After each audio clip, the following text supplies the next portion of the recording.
l'agriculture, c'est notre colonne vertébrale économique. Les gens, ce qu'ils veulent avoir, là, c'est qu'ils veulent une histoire en arrière de ça. Ils veulent savoir l'histoire de ce qu'ils mangent. Le pouvoir des consommateurs qui augmentera beaucoup au cours des prochaines années. On fait tous partie de la recette. Se rallier d'une manière circulaire et de le travailler ensemble.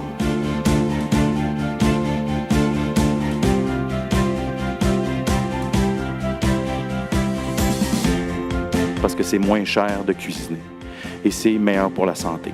En 2008, il y avait 4000 produits de certifiés. En 2016, c'est 20 000 qui ont leur certification. Chaque année, de plus en plus de produits québécois sont exportés à l'international, ce qui est une bonne chose. Donc, il y a un développement de marché qui se fait. Est-ce que cette croissance-là est spectaculaire? Pas encore. Les exportations alimentaires, là, c'est incontournable pour le Québec. C'est le moteur de la croissance économique. Les Européens sont une menace. Sous la menace, habituellement, les gens réagissent. La famille Chalifou le fait. Et ça donne l'occasion de dire, il faut bouger. C'est ça qu'il faut faire. Il faut avoir un produit de niche. Il faut qu'on se dote des moyens pour être capable de vendre davantage de fromage fin à l'extérieur du Québec. Améliorer l'offre du Québec ici même.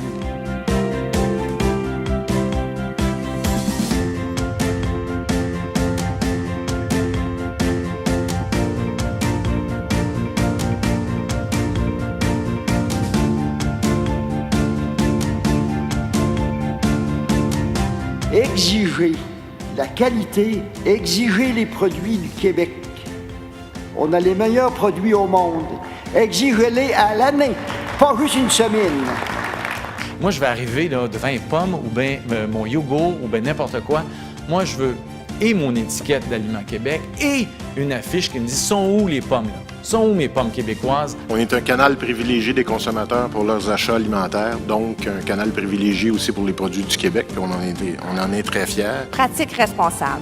Il faut se positionner collectivement pour supporter notre agriculture. Notre façon de se nourrir doit tenir compte et respecter l'environnement. Prioriser les aliments produits chez nous, encourager l'agriculture biologique, le commerce équitable, la pêche durable. Si on regarde les tendances émergentes, plusieurs jeunes, j'en vois, se disent végétariens, pas seulement pour des raisons de santé, mais pour des raisons aussi écologiques.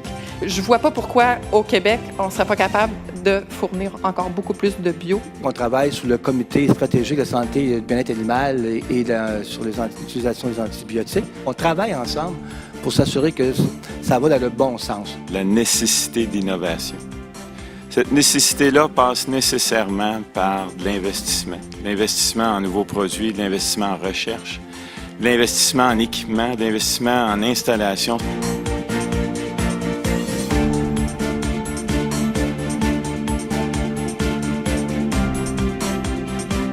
La modernisation de nos usines, c'est primordial au Québec. Il faut qu'on rende les choix santé plus faciles à faire. Et je rêve et on rêve tous que la santé durable soit incluse dans toutes les décisions de tous les ministères, un peu comme le développement durable, un peu comme l'économie durable. Les entreprises qui sont compétitives et durables présentement sont assurément leadées par des passionnés. Nous œuvrons dans un milieu très compétitif. Heureusement, on peut compter sur des producteurs qui sont compétents. Il y a plusieurs multicanaux. Il y a l'épicerie du coin, il y a le dépanneur.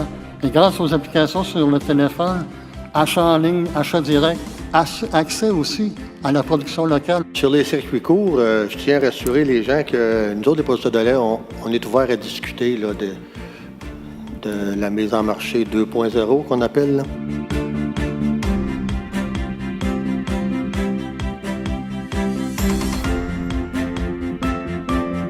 Au Québec, l'esprit entrepreneurial, il n'y en a pas d'égal. C'est incroyable ce qu'on peut faire. Chaque région est particulière, mais aujourd'hui, on a besoin de quelque chose de plus adapté à chaque région du Québec et peut-être à chaque secteur de production. Selon moi, dans la nouvelle politique, devrait être une politique inclusive.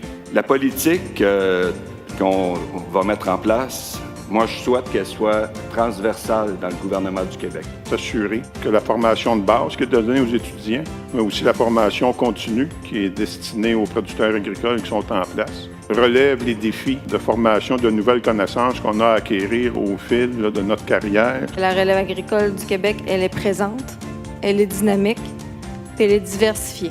Oui à la santé économique, c'est super important, on y croit. Oui à la santé environnementale, mais surtout et beaucoup oui à la santé des citoyens. Il faut qu'on voit le développement de produits plus nutritifs comme une opportunité d'affaires. En situation d'entreprise, une fois que le bateau est mis à l'eau, il faut le piloter, traverser les tempêtes, l'amener à bon port. D'abord, ça prend des indicateurs.